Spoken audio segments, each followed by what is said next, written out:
Bien, muchas gracias, señoría. Primero, mis disculpas porque generé una pérdida de tiempo que efectivamente no se había discutido a la audiencia de preparación de juicio oral. Yo formé parte del equipo investigativo en este caso y probablemente confundí los momentos porque efectivamente sí hubo una discusión ardua durante el proceso investigativo que voy a incluir en mi alegación de fondo ahora. Así que mis disculpas, probablemente la teníamos muy preparada para esa audiencia, esperando que se discutiera. Entiendo, esta discusión se dio en otras etapas del... Así es, y lo voy a explicar ahora en mis alegaciones de fondo para solicitar el rechazo de la pretensión de la defensa. Lo escuchamos. Bien, señor, muchas gracias. Bueno, vamos a solicitar se rechace la excepción de exclusión de pronunciamiento de cosa juzgada en este caso, planteada por la defensa. Primero, haciendo un análisis crítico respecto del cumplimiento de los estándares mínimos para hacer una alegación de esta naturaleza a puertas del inicio de un juicio oral y en cualquier momento, en realidad. Y segundo, yendo al fondo del cumplimiento de los requisitos para que esta excepción se produzca. Primero, respecto del no cumplimiento de los estándares mínimos para realizar esta alegación. Tal como ustedes, sus señorías, han podido advertir, efectivamente se ha realizado una alegación genérica en la que, en definitiva, básicamente se ha referido la existencia de una querella que fue tenida como denuncia, transmitida al Ministerio Público por parte del Séptimo Juzgado de Garantía de Santiago, y se hizo un análisis del devenir de esa causa en el Tribunal de Garantía, donde efectivamente, y tal como lo ha señalado la defensa, el Ministerio Público comunicó una decisión de no perseverar y luego, a instancias de la defensa, se dictó una resolución de sobreseimiento definitivo que luego fue confirmada en la Corte sin intervención del Ministerio Público, atendida que esta pretensión fue el rechazo a esa solicitud de sobreseimiento fue solamente sostenida por el señor querellante. ¿Esa causa qué rol tiene? Inmediatamente se la vamos a dar, pero continúa, sí. En lo que consideramos más importante, efectivamente, y todavía estoy en la etapa de discusión respecto del no cumplimiento de los estándares, era la 5206-2019. 5206-2019, del Séptimo Juzgado de Garantía de Santiago. Pero como ustedes ya advirtieron, la alegación de la defensa, si es cierto, hizo una cita de hitos procesales respecto a la causa, no hizo referencia alguna ni al contenido de la querella, ni al contenido de esa denuncia que fue puesta a disposición del Ministerio Público, en definitiva, y menos hizo alguna alegación en relación a la posibilidad de contrastación con los hechos materia de la acusación fiscal, que está contenida en el auto de apertura para fondar su pretensión en términos de que se dé lugar a la excepción de cosa juzgada.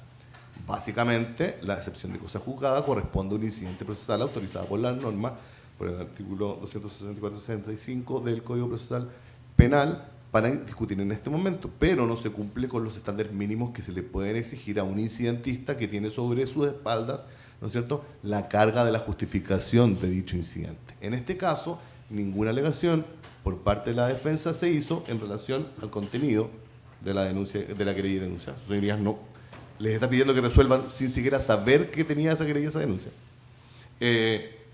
Y por lo tanto no se cumple de manera alguna con el elemento más importante que funda la garantía que construye la justificación de la causal de la excepción de previo expresar el pronunciamiento de cosa juzgada, que tiene que ver con la causa de pedir. Esto es la descripción de hechos, la descripción fáctica, el tercer elemento y el más importante de la excepción de previo expresar el pronunciamiento de cosa juzgada.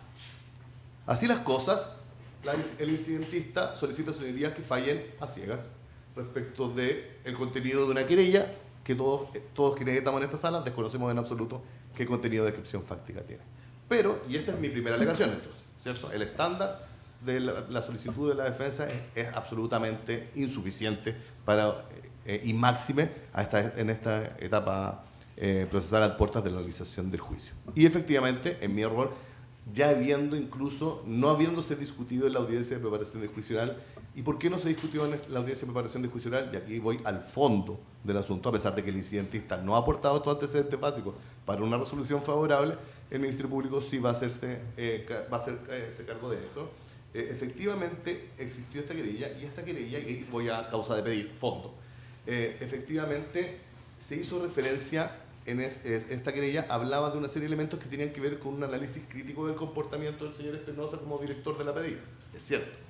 Pero, si bien es cierto, en algún momento esa querella mencionaba la idea y el concepto de la mala utilización de gastos reservados, en una parte muy pequeña, la descripción de hechos hacía referencia probablemente en un error de concepto y calificación jurídica del señor querellante en su momento, más bien a situaciones asociadas a gastos reservados, en general, a gastos de representaciones, que era en un error. Voy a hacer la mención específica de los tópicos que trataba.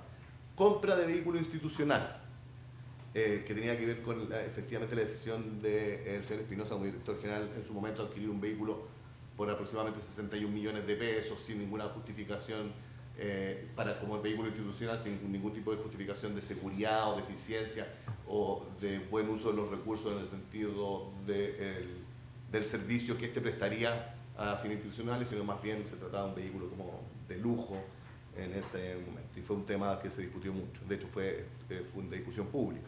Descuentos a funcionarios y justificación de rendiciones, fondos de reparación de vehículos policiales, desahucios, otros descuentos vinculados con la revista institucional, el club aéreo, el club de la PDI, la clínica de salud, fondos de alimentación para detenidos, clases en escuela e investigaciones policiales. Nada de esto tiene que ver con los gastos reservados, ninguno de estos tópicos. Se habla acerca de la utilización de viáticos y viaje al extranjero, pero no como en este caso, que va a ser, ustedes lo van a ver cuando hagamos los alegatos de apertura, va a ser una discusión acerca de si los viáticos por viaje al extranjero constituyen una justificación suficiente por parte de don Héctor Espinosa como acusado para explicar los movimientos financieros que son objeto de la imputación. O sea, más bien un tema de tópico de teoría de descargo, no tiene que ver con la imputación. El Ministerio Público ninguna imputación por viaje al extranjero y viático hace en este juicio. Y los analiza, todo esto lo analiza 2017, 2018. Mutualidad. ¿Ya cuándo se presentó? El año 2019. Bueno, ahí voy a... Y por último, solo quiero mencionar que el único aspecto en la que se habla de gastos reservados es el último título, 7, en el que no se habla de una mala utilización de los gastos reservados, sino que más bien a la forma en que don Héctor Espinosa realizó sus declaraciones de buena inversión al Contralor General de la República en cada uno de los años en los que fue director de la PDI. Y hace un análisis crítico que, me disculpa señor querellante, pero creo que además el querellante en ese momento estaba equivocado, porque me parece que formalmente las declaraciones de buena inversión realizadas por Héctor Espinosa estuvieron correctas, no como el querellante pensaba en ese momento. ¿Nos puede dar lectura a esa parte? Sí, ningún problema. Dice, me pasé. Sí. Respecto al uso de los gastos reservados asignados a la institución, cabe señalar que estos solo se rendían entregando una declaración jurada firmada ante notario, documento que se presentaba a la Contraloría General de la República. Ello ocurrió de esa forma hasta el año 2016, año en que desde el cual el Contralor General informó a la Presidenta de la República que no bastaba dicha declaración porque no era una entrega con antecedentes detallados de los gastos, por lo que no se cumplía el objetivo principal. Por lo mismo, existe una absoluta discreción carente en la práctica de control que es indispensable indagar a fin de determinar si esos fondos fueron destinados a fines distintos de los legalmente admisibles, incluso bienes o servicios particulares, como se descubrió respecto de un ex comandante en jefe del ejército. Eso serían los hechos. Entonces, efectivamente el Ministerio Público ni siquiera discute en este juicio la formalidad de la rendición de esos gastos reservados en las declaraciones juradas de buena inversión. De hecho, la imputación del Ministerio Público en este caso será una imputación de falsedad ideológica en términos del contenido de las declaraciones, de esas declaraciones de buena inversión, más no de incumplimiento formal de los requisitos para ese trámite. Por lo tanto, y habiéndose presentado esta solicitud, y aquí, si ahora no me equivoco y mil disculpas por lo anterior, pero habiendo presentado esta solicitud por parte de la defensa en el mes de octubre del año 2021, siendo rechazada esa vez por el detalle, el contenido específico de los hechos o fundamentos, el 13 de octubre del 2021, habiendo sido apelada esta y confirmada el 15 de diciembre de 2021 la resolución del Séptimo Tribunal de Garantía de Santiago, Juzgado de Garantía de Santiago, que había rechazado la solicitud de sobreseimiento, reunidos todos los antecedentes, el incumplimiento de los requisitos mínimos formales, la justificación del incidentista en relación a la causa de pedir y el hecho de que, en definitiva, habiéndonos nosotros hecho cargo de esa ausencia de fundamentos, demostrando su ciudadanía que no hay una identidad desde la causa de pedir, solicitamos que la pretensión de la defensa sea rechazada y, por lo tanto, también su excepción de previo y especial pronunciamiento. Solo para tener claridad, entonces usted dice que hubo una solicitud de sobreseimiento de la defensa que se resolvió en una audiencia en octubre del año 2021. Sí, el 3 de octubre de 2021. 3 de octubre. Y que se resolvió... Claro, para la formalización. ¿En la formalización? Bueno. Sí, en el contexto de la formalización, una excepción previa. Y que este aspecto preciso fue abordado... Esta misma discusión fue abordada, pero la Corte de Apelaciones, fondo, digamos, sí, en la Corte de Apelaciones de Santiago y fue resuelta. Sí, fue resuelta el 15 de diciembre de 2021. Denos un segundo.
Del 2019.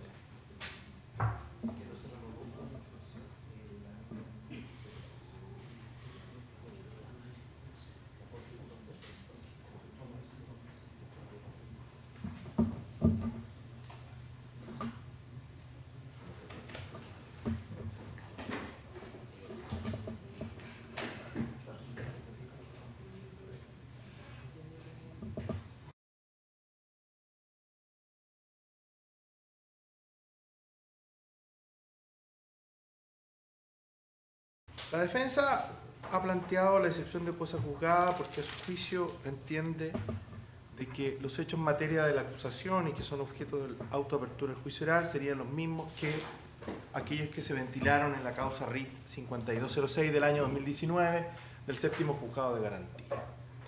Al efecto, su señoría, estimamos en primer lugar de que, tal como ha señalado el ente persecutor, la solicitud de petición de cosa juzgada carece de fundamentos fácticos para efectos de hacerse cargo del planteamiento de aquella. Como sabrá su señoría, dentro de los requisitos de la cosa juzgada, que por aplicación de las normas de reenvío del Código Procesal Penal se relaciona con el artículo 177 del Código de Procedimiento Civil, exige que se indique, a propósito del segundo de los requisitos de la triple identidad, el objeto, esto es, los hechos respecto a los cuales se entiende de que habría habido ya, en el caso concreto, una decisión que adolezca de la cosa juzgada en cuestión, de la res judicata. No se cumplen con ese requisito, las peticiones son de manera genérica, en consecuencia no es posible identificar desde esa perspectiva si concurriría el mismo objeto. Pero mayor abundamiento, en segundo lugar, esta es una discusión que ya ha sido vertida en el proceso, tal como dijo el ente persecutor, particularmente si uno observa del acta de audiencia del día 13 de octubre del año 2021, expresamente se indica, señor presidente, que el abogado Luis Hermosilla plantea la incidencia de triple identidad de cosa juzgada respecto de la causa RIT 5206 del año 2019, de este mismo tribunal que actualmente se encuentra sobreseída y que según dicha defensa correspondería a los mismos hechos. Luego se aparece la resolución del tribunal donde rechaza la incidencia en razón expresamente de que no son los mismos hechos. Y de ello se ha hecho cargo el subfiscal Orellana, dando cuenta a su señoría de manera detallada en qué consistirían los hechos en materia de esa querella y los hechos objeto de la autoapertura, y que me remito de ello por economía procesal.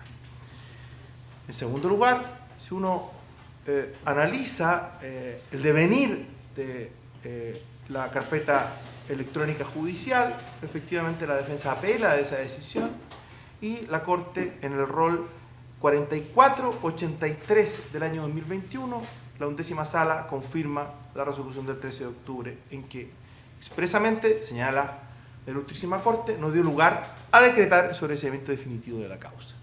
Por ende, estimamos, su señoría, de que como no concurre uno de los requisitos para que proceda la cosa juzgada, esto es, el objeto en cuestión, no son los mismos hechos, debe ser rechazada de contrario a la petición de la defensa. Gracias. Señor creyente. Gracias, señoría. Bueno, en primer lugar, hacernos cargo del tema porque nosotros presentamos la querella el año 2019, esto fue el 27 de marzo del año 2019, se presentó la querella que hizo referencia al señor defensor, por este mismo letrado, y efectivamente también se apeló. En segundo lugar, señoría, por lo mismo, y teniendo a la vista la querella, esta querella tenía 11 páginas, y en esas 11 páginas se detallaban pormenorizadamente, como bien señor fiscal, con prueba constitucional, que el tema que esto fue objeto de una investigación por parte de la Contraloría General de la República, salió en la prensa, justamente esta compra del vehículo, un valor desproporcionado, y se mencionan varias, por lo menos una página de eso. Después de cuentos funcionarios, un tema de contexto solamente, señoría, perdón. Mi representado es un exfuncionario de la PDI y en ese contexto pidió mucha información por transparencia, que fue la que se aportó en este procedimiento, que justamente fue a raíz de temas que eran secretos a voces, pensamos, en la PDI, que se consiguieron esta información. Entonces, da cuenta de temas de funcionarios y otros descuentos de los que eran objetos justamente los funcionarios, como él, y una serie de otras figuras. Entonces, para ir al meollo del asunto, son básicamente un montón de detalles obtenidos por transparencia y temas que eran, como digo, secretos a voces, pero eran hechos que se tallaron y no dicen nada en relación con esto. Y como dice el señor fiscal, este letrado desconocía el procedimiento en ese momento, que justamente, y justamente por eso justamente no se indicó nada respecto a ese punto, y por lo mismo justamente que estimamos que nos sumamos a la petición de la Fiscalía y del Consejo de Defensa de Estado en orden a que entender que son hechos distintos, que no lo mencionaron en la querella. Dos, que se alegaron oportunamente y ya fueron rechazados por su recibimiento en ese sentido. Y en tercer lugar, que en cuanto a la oportunidad, señoría, entendemos que la oportunidad era la audiencia de grabación y no fue la oportunidad correspondiente. Por eso pedimos que nos sumamos a la petición de que se rechace la incidencia. Ya. Señor defensor, entonces, escuchamos ahí, las alegaciones son sobre lo que usted nos ha dicho, la resolución de la Corte en esa causa, que la hemos individualizado como 5206-2019. Eso es correcto, ¿verdad? Eso sí. Y también se ha hecho la cita de que esta discusión se habría ya realizado en el juzgado de garantía en esta causa a propósito de la formalización de la investigación o la audiencia de formalización de la investigación, y que la Corte habría confirmado el rechazo de esta solicitud en el año 2021. ¿Algo que agregar? Sí, señor. Sí, sí. Primero, tres cosas básicamente. En primer lugar, hay que partir de la base aquí del concepto de acto reservado, que está definido expresamente en la ley. El artículo 2 de la ley sobre gasto reservado. Pero no queremos tanto entrar en el fondo, porque es una discusión previa. Entonces, lo de gasto reservado ya es parte del fondo de la causa. Bueno, simplemente, y con esto sintetizo, quiero decir que los hechos son los mismos en tanto cuanto en la querella primera, en la querella segunda, los hechos que se investigan es el mal uso el uso indebido de gastos reservados en un lapso determinado de tiempo, año 2015 al año 2019. Eso es lo que se investiga. No si se compró un auto, si se hizo algo o se hizo otra cosa. Ese es el hecho que se investiga. Y esos son los mismos hechos que se investigan ahora en un lapso menor, entre el 2015 y el 2017, en este caso. Puedo dejar a efectos vivendi o, si vuestra señoría me autoriza, a leer, son muy breves, las resoluciones. Sí. El tema es, usted habla de gastos reservados, pero el señor fiscal habló de muchos ítems. Sí. Y dentro de ellos habló de gasto reservado en un sentido distinto al que aparece en primera fase en la acusación. Entonces, ¿usted está de acuerdo en eso? No. Que lo que ha dicho el señor fiscal, o usted refuta eso? No, lo refuto, y lo refuto sobre la base del texto de la querella que el propio fiscal leyó, a fin de determinar, comillas, leo, si esos fondos fueron destinados a fines distintos de los legalmente admisibles o incluso a bienes o servicios particulares. Ok, abogado, pero el pronunciamiento de la Corte en esta causa, a propósito de la formalización, ¿usted también lo discute? Porque ese es el Lo que punto. yo discuto y lo que yo asevero es que, según el consecutivo legal, la oportunidad para interponer la excepción es o en la audiencia de preparación de juicio oral o en esta audiencia. Lo anterior, sobre qué bases, a qué altura de la investigación, mi posición parte de la base de una investigación cerrada. Y agrego, para rectificar al Ministerio Público, no es que no haya participado en el debate.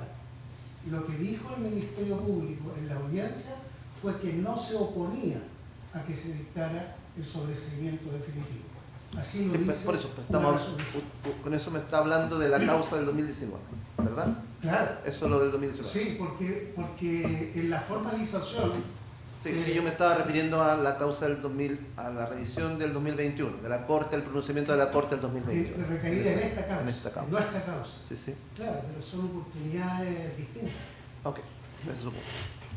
Acá había investigación cerrada. ¿Algo más para hacer? ¿No? No sería. Ya.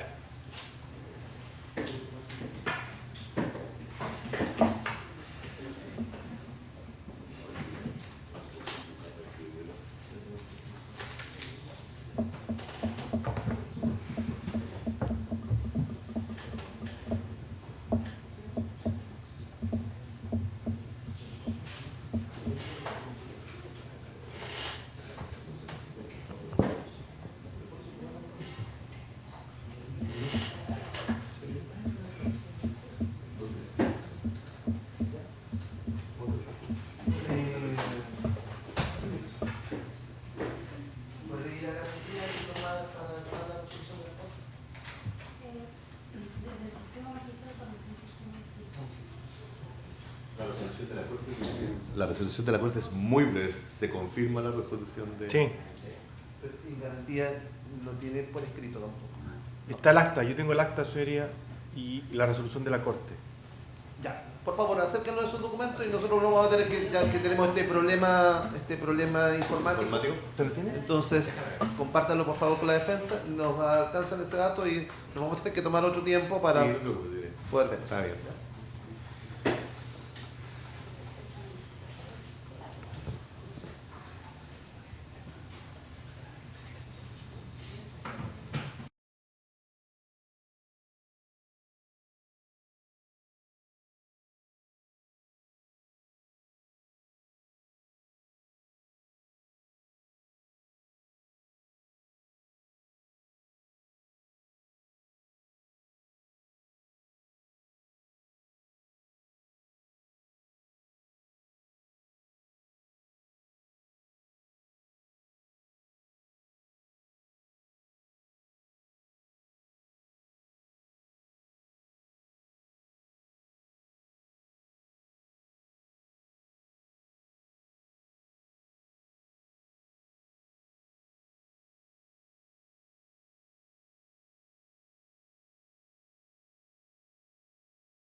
apelación transcribe la resolución de garantía.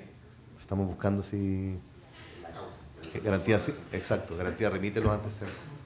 La transcripción de la...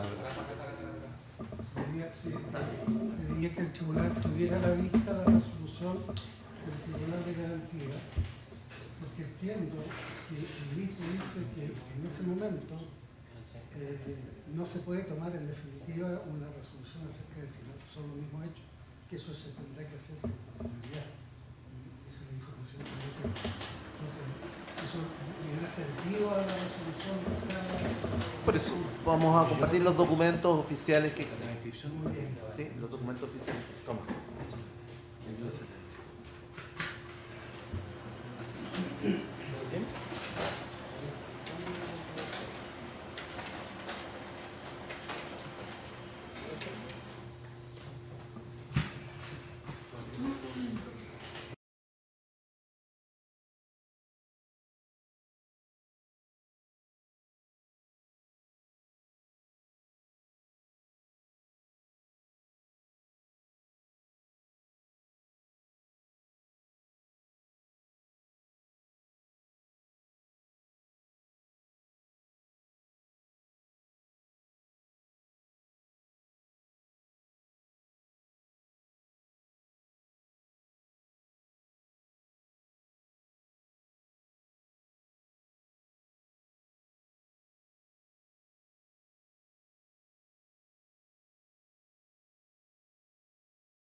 retomamos la audiencia para lo que teníamos pendiente, que era resolver la cuestión que nos planteaba la defensa sobre la eventualidad de una excepción de previo y especial pronunciamiento. Teniendo a la vista los documentos que hemos compartido todos para refrendar que son lo que efectivamente dan fe del debate. El tribunal tiene presente que la juez de garantía en esta causa en particular, para el juzgado de garantía 22.175/2020 y bajo el RUC 212-83-813-2, se pronunció sobre esta cuestión planteada por la defensa en los mismos términos que se han señalado en el día de hoy, y más amplios por cierto, el día 13 de octubre de 2021, y se pronunció extensamente abordando los puntos que aquí se han discutido, y de manera categórica rechazó sobreseer la causa por cosa juzgada, que es lo que aquí se ha alegado. Esa resolución fue revisada también por la Ilustrísima Corte de Apelaciones de Santiago días después, concretamente el día 15 de diciembre de 2021, y en la cual confirmó en todas partes lo resuelto por la señora juez de garantía, doña Carla Gamero. En consecuencia, señor defensor, el tribunal rechaza su presentación. ¿Sí? Por estos mismos antecedentes. Vamos entonces a iniciar el juicio con la lectura de la acusación, más bien con la reseña de la acusación, como dice el código. Antes, señalarles a los acusados que este es el juicio en donde se discutirá sobre esto que voy a leer, sobre la acusación, donde ustedes tienen todo el derecho a estar acá y ser defendidos por su asesor técnico, así que por favor, está de más decir que consúltenle todo lo necesario, porque desde esta jornada va a salir una decisión de absolución o condena por esta acusación. Y usted tiene el derecho también de ausentarse de aquí de esta audiencia, lo pedirá a través de su abogado, dirán cuáles son las razones para autorizarlos a ausentarse de alguna jornada o por algún instante. Eso también, por cierto, lo puede hacer.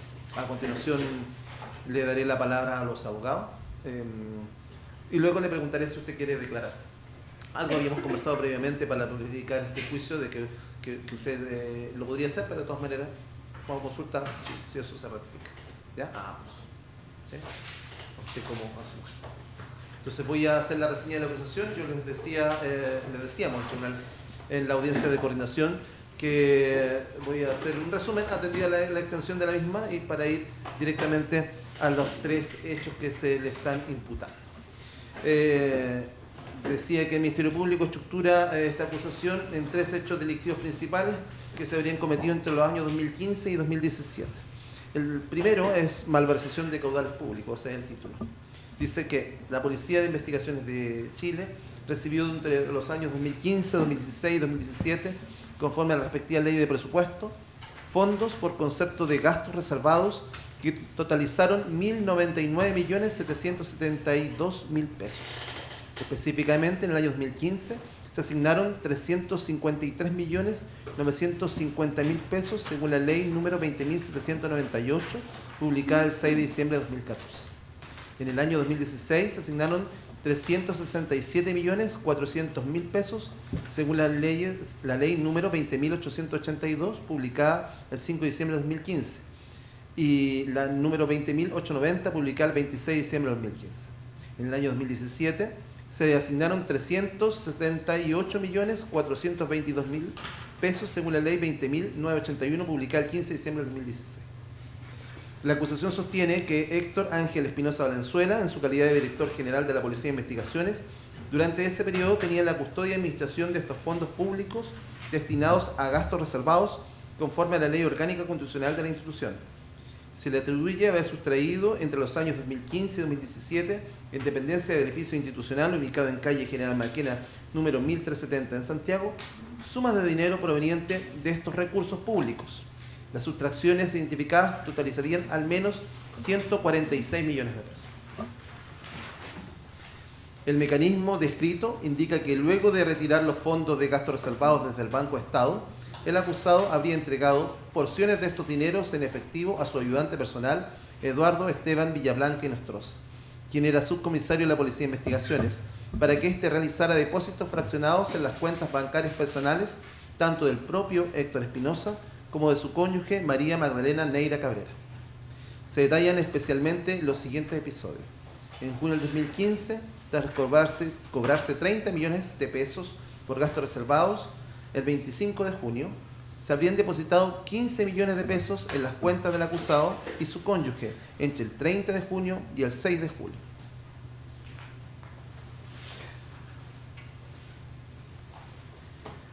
En enero del 2017, tras retirarse 30 millones el 24 de enero, se depositaron 7 millones entre esa fecha y el 16 de febrero. En febrero del 2017, el mismo día del retiro de 30 millones, se habrían depositado 5 millones el 27 de febrero en 2 ocasiones y el 1 de marzo. En marzo del 2017, tras retirarse 30 millones el 22 de marzo, se depositaron 2 millones el 24 del mismo mes. En total, se registran 52 depósitos en efectivo realizados por Eduardo Villablanca en las cuentas de Héctor Espinosa y María Neira Cabrera, que suman 146 millones de pesos. De estos, 31 depósitos por 129 millones fueron a cuentas de Héctor Espinosa en Banco Estado, cuenta corriente 538-0000-2741 y Banco de Chile, cuenta corriente número 812-36700.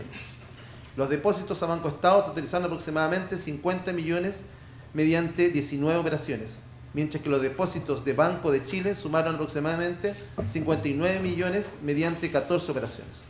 Por su parte, 19 depósitos por 37 millones fueron a la cuenta corriente número 2280477703 de María Neira Cabrera en Banco de Chile. Adicionalmente, el propio Héctor Espinosa se habría depositado a sí mismo en 2 ocasiones. La acusación sostiene que de esta forma el acusado Héctor Ángel Espinosa Valenzuela, a través de la cooperación en la ejecución del hecho por parte de Eduardo Villablanca, sustrajo entre el 2015 y el 2017 fondos públicos destinados a la satisfacción de gastos reservados asignados a la Policía de Investigaciones con el objeto de introducirlos a su patrimonio individual y de su familia, cometiendo en definitiva el delito de malversación de caudales públicos de manera reiterada en el tiempo.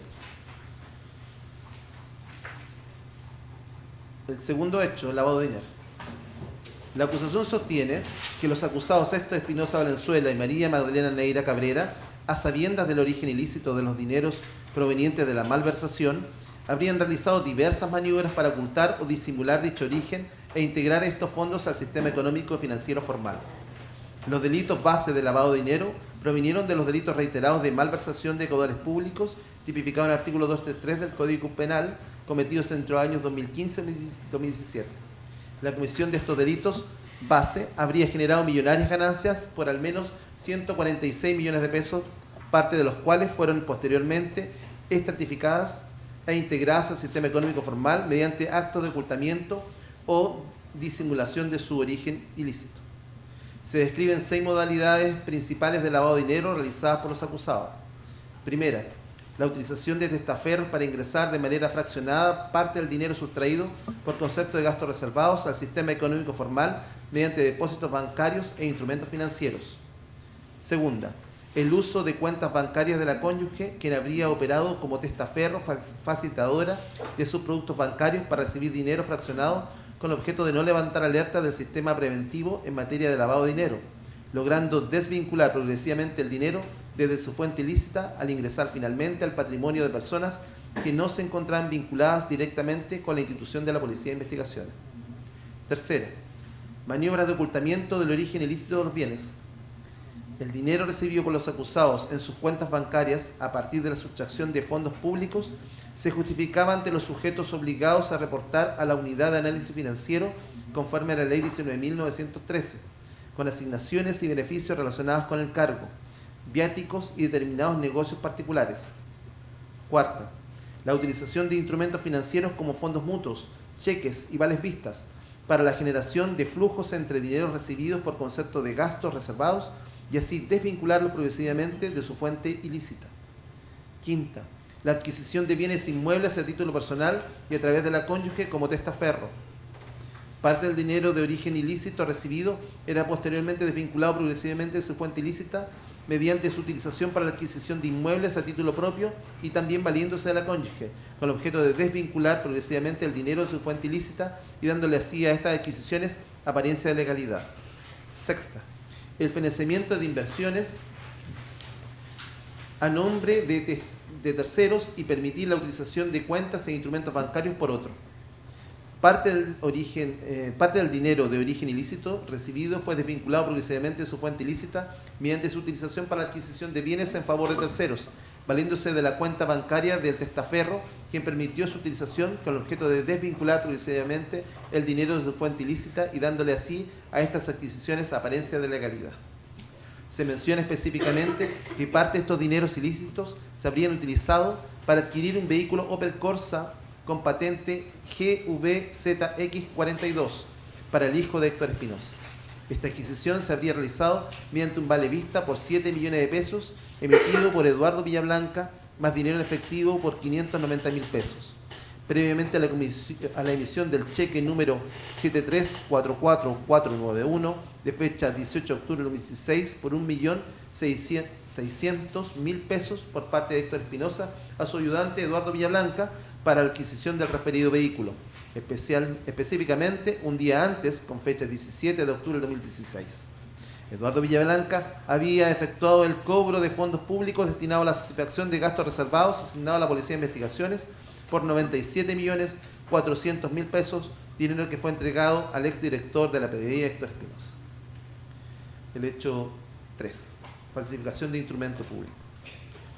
Conforme a las leyes de presupuesto del sector público de los años 2015, 2016 y 2017, se asignaron por concepto de gastos reservados a la Policía de Investigaciones de Chile los montos ya indicados anteriormente.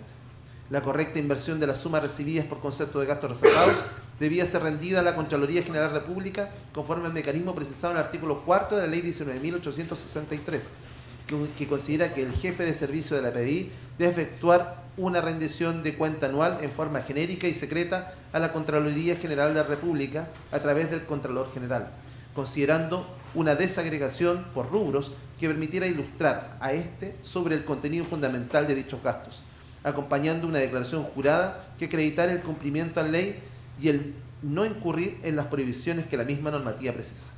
En este contexto, entre los años 2015 a 2017, el acusado Héctor Espinosa Valenzuela, en su calidad de director general de la PDI, habría faltado a la verdad en la narración de hechos sustanciales de forma reiterada, al afirmar haber utilizado esos fondos al tenor del artículo 6 de la Ley 19.863, esto es, conforme a los fines propios de las tareas públicas relativas a la seguridad interna y externa y el orden público del país, en circunstancias que al menos una parte de estos fueron sustraídos por el referido acusado de manera reiterada. En efecto, el oficio secreto número 3 de fecha 30 de diciembre de 2015 del director general de la Policía de Investigaciones de Chile, señor Héctor Espinosa Valenzuela, dirigido al Contralor General de la República, señor Jorge Bermúdez Soto, el referido acusado rindió cuenta en forma genérica y secreta sobre el uso de sumas ascendientes a 171.950.000 pesos correspondientes a caudales públicos asignados por concepto de gasto reservado de la PDI en el periodo comprendido entre el 19 de junio y el 31 de diciembre de 2015 a través de una declaración jurada de buena inversión que afirmaba textualmente que el infrascrito declara que los recursos utilizados en el periodo antes señalado por la Policía de Investigaciones de Chile fueron invertidos según su naturaleza en los fines propios de la institución y no se realizaron pagos a funcionarios públicos ni se emplearon para fines de campañas políticas, de partidos políticos u organizaciones gremiales. Dicha declaración mendaz buscaba ocultar la sustracción de al menos 42 millones de pesos por parte del mismo director en el año 2015. Por su parte, en el año 2016, por oficio secreto número 2, de fecha 30 de diciembre de 2016, del director general de la Policía de Investigaciones de Chile, señor Héctor Espinosa Valenzuela, dirigido al Contralor General de la República, señor Jorge Bermúdez Soto, el referido acusado rindió cuenta en forma genérica y secreta sobre el uso de los fondos ascendientes a 367.400.000 pesos correspondientes a caudales públicos asignados por concepto de gastos reservados de la Policía de Investigaciones para el año 2015 por la Ley de Presupuesto del Sector Público, Ley número 20.882 y Ley número 20.890, a través de una declaración jurada de buena inversión, que afirmaba textualmente que el infrascrito declara que los recursos utilizados en el periodo antes señalado por la Policía de Investigaciones de Chile fueron invertidos según su naturaleza en los fines propios de la institución y no se realizaron pagos a funcionarios públicos ni se emplearon para fines de campañas políticas de partidos políticos o organizaciones gremiales. Declaración mendaz que buscaba la sustracción de al menos la suma de 90 millones de pesos por ese mismo director general en el año 2016. Finalmente, por oficio secreto número 3 de fecha 29 de diciembre del 2017, del entonces director general de la Policía de Investigaciones, don Héctor Espinosa Valenzuela, dirigido al Contralor General de la República, señor Jorge Bermúdez Soto, se rindió cuenta en forma genérica y secreta sobre el uso de los fondos ascendentes a 378.422.000 pesos correspondientes a caudales públicos asignados por concepto de gastos reservados de la PDI para el año 2017, conforme a la Ley de Presupuesto del Sector Público número 20.981, a través de una declaración jurada de buena inversión que afirmaba textualmente que el infrascrito declara que los recursos utilizados para el periodo antes señalado por la Policía de Investigaciones de Chile fueron invertidos según su naturaleza en los fines propios de la institución y no se realizaron pagos a funcionarios públicos ni se emplearon para fines de campañas políticas, de partidos políticos u organizaciones gremiales. Declaración mendaz que ocultaba la sustracción de al menos 14 millones de pesos por ese mismo director general en el año 2016. El Ministerio Público estima que estos hechos constituyen los siguientes delitos: malversación de caudales públicos, previsto y sancionado en el artículo 233, número 3, en relación con el artículo 238, parte final, ambos del Código Penal, en carácter de reiterado, conforme al artículo 351 del Código Procesal Penal. Delito de falsificación y uso malicioso de instrumento público falsificado, previsto y sancionado en el artículo 193, número 4, en relación con el 196, ambos del Código Penal, en carácter de reiterado, conforme al artículo 351 del Código Procesal Penal. Delito de lavado de activos, descrito y sancionado en el artículo 27, letras A y B de la Ley número 19.903. Participación y grado de desarrollo. Respecto al delito de malversación de caudales públicos, previsto y sancionado en el 233, número 3 del Código Penal en carácter reiterado, se atribuye participación punible al acusado Héctor Ángel Espinosa Valenzuela en calidad de autor en los términos del artículo 15, número 1 del Código Penal, delitos que se encuentran en grado de desarrollo consumados. Respecto del delito de falsificación y uso malicioso de instrumento público, previsto y sancionado en el 193, número 4, en relación al 196, reiterados, se atribuye participación punible al acusado Héctor Ángel Espinosa Valenzuela en calidad de autor en los términos del artículo 15, número 1, delitos que se encuentran en grado de desarrollo consumados.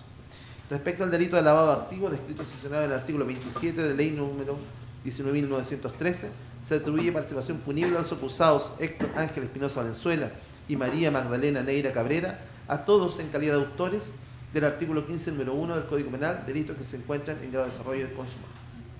Circunstancias modificatorias de responsabilidad. Se hace mención de irreprochable conducta anterior. Pena solicitada.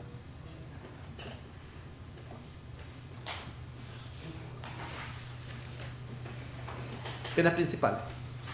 Respecto de Héctor Ángel Espinosa Valenzuela, por el delito de malversación de caudales públicos, el artículo 203, número 3, la Fiscalía solicita se imponga la pena de 10 años y un día de presidio mayor en su grado medio, multa de 15 unidades tributarias mensuales, la pena de la inhabilitación absoluta perpetua para cargos y beneficios públicos y derechos políticos y la de inhabilitación absoluta y profesiones titulares mientras dure la condena y demás accesorias legales y costas.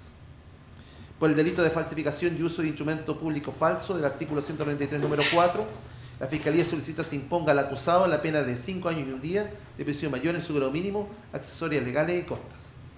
Por el delito de lavado de activos del artículo 27 de la Ley 19.913, se imponga al acusado la pena de 5 años y un día de prisión mayor en su grado mínimo y multa de 200 unidades tributarias mensuales. Siempre estamos hablando del señor Espinosa Valenzuela.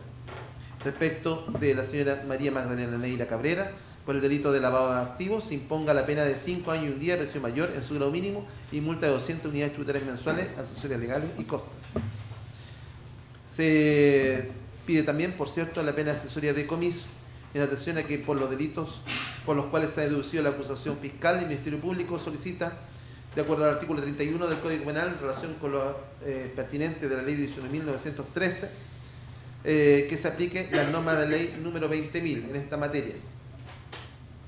y solicita se decrete el comiso de todos los bienes que se encuentren cautelados o incautados a los acusados y de todos los bienes raíces y los muebles, tales como vehículos motorizados, terrestres, naves y aeronaves, dinero, efectos de comercio y valores mobiliarios y en general todo instrumento que haya servido o hubiera estado destinado a la comisión de cualquiera de los delitos penados en esta ley, los efectos que de ellos provengan y las utilidades que hubieran originado cualquiera que sea su naturaleza jurídica o las transformaciones que hubieran experimentado, como asimismo todos aquellos bienes facilitados. En cuanto a las acusaciones de los querellantes, se presentaron, como se ha dicho, 2 querellas en esta causa, la primera interpuesta por el Consejo de Defensa del Estado y la segunda por el señor Germán Vázquez Ortega. Ambos querellantes se adhirieron a la acusación del Ministerio Público en los mismos términos, sin modificar ni agregar elementos a los hechos descritos, la calificación jurídica propuesta ni las circunstancias detalladas por el ente persecutor.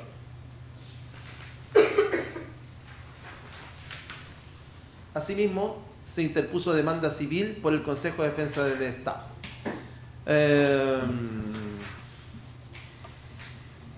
Los fundamentos jurídicos que están señalados ahí, invoca doctrina, por cierto, y los fundamentos normativos de la acción civil en el proceso penal, que está en el artículo 59 del Código Procesal Penal,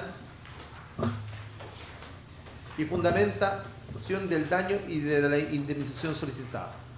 La demandante sostiene que el daño que sufrió el fisco de Chile con la perpetración del delito no solo privó injustamente de una parte de su patrimonio, sino que también del uso, goce y disposición del mismo, correspondiendo que ésta sea indemnizada mediante el pago de intereses. Se precisa que este pago de intereses se solicita en el carácter de indemnizatorios, por lo que no procede a aplicar para su determinación las normas de responsabilidad contractual, sino las normas contenidas en el artículo 23.14 siguiente del Código Civil, solicitando concretamente que la especie se fije en los intereses corrientes sobre la suma demandada debidamente reajustada. Como peticiones concretas, se señala lo siguiente. En mérito de lo expuesto y conforme a los artículos 1, 15 y 24 del Código Penal, 59, 60 y 261 y demás pertinentes del Código Procesal Penal, 1437, 2284, 2314 y siguiente del Código Civil, 254 y demás pertinentes del Código de Procedimiento Civil y demás normas citadas, se solicita al tribunal tener por deducida demanda de indemnización de perjuicio en contra de Héctor Ángel Espinosa Valenzuela, yendo Lizao, acoger la tramitación, hacer lugar a la misma y en definitiva condenarlo al pago de la siguiente suma a favor del fisco de Chile o a la que el tribunal determine en conformidad al mérito de la causa. 1. Monto demandado al acusado a título de indemnización de perjuicios por la suma de 146 millones de pesos o la que el tribunal determine de acuerdo con el mérito de la causa. 2. La cantidad antes indicada debe ser reajustada conforme a la variación que experimente el índice de precio del consumidor contados desde la fecha en que ocurrieron los hechos y hasta la fecha de pago efectivo o en subsidio entre las fechas que el tribunal determine. 3. El pago de los intereses corrientes desde que incurran en mora en el pago de dicha cantidad, es decir, desde el día siguiente en el cual quede ejecutoriada la sentencia y hasta el pago efectivo de la misma, aplicando sobre la suma demandada debidamente reajustada o en subsidio desde la fecha que el tribunal determine, pero también hasta el momento de su pago efectivo y, por cierto, al pago de las costas de la causa. Ya, son 10 por las 12. ¿Usted, señor fiscal, cree que pueda...? Preferiría si pudiéramos partir mañana también por un tema de igualdad de armas. Igual ha sido además un día de bastante tensión, deberíamos estar acostumbrados, pero es un caso que se lo implica y para partir las alegaciones que son importantes para mostrar la teoría de caso del Ministerio Público, le pediría si pudiéramos partir mañana nosotros. ¿Los demás partes están de acuerdo con eso? Sí, señoría. ¿Sí? Tome, señoría. Señor defensor. Sí, lo que el tribunal dispone, señoría. Mañana entonces lo dedicamos a los alegatos. ¿Sí? También por lo mismo para planificar. Si mañana nos dedicamos a alegatos, es difícil pronosticar que podrían declarar los acusados. Desde Quizá ahora. el día subsiguiente sería lo ideal, señoría. Que va a ser breve. Para hacer 30, 20, 50. Eso sería, ¿Sí? nosotros no sé si vamos a hacer un alegato tan extenso como para cubrir por completo la jornada junto con los alegatos de los querellantes y la defensa. Ya. Solo señalo aquello por lo que hemos conversado con el colega. Hemos tenido muy buena relación en términos de la información preliminar. Entonces yo creo que va probablemente alrededor de las 11 de la mañana vamos a estar con... Para que lo tengamos en cuenta entonces, para no detenernos, porque si bien hemos proyectado menos tiempo del que inicialmente se había dispuesto, también tenemos que usar los recursos Sí. lo mejor posible, así que veamos mañana, pero dejemos las expectativas de que eventualmente es posible que comience la declaración. La idea es que sí se agote, ojalá, la declaración en el mismo acto. Perfecto. Señores, muy amables, muchas gracias. Muchas gracias, señoría, por todo. Yo sería, te lo gracias. Señoría, disculpe, ¿podría solicitar un link para que a veces se nos enviara, digamos, los audios para no estarlos... Sí, hemos dispuesto de un sistema para enviarle a ustedes un link que se va a ir actualizando con los audios diarios, que siempre lo van a tener disponible. Muchas gracias. Muchas gracias, señoría. Bueno.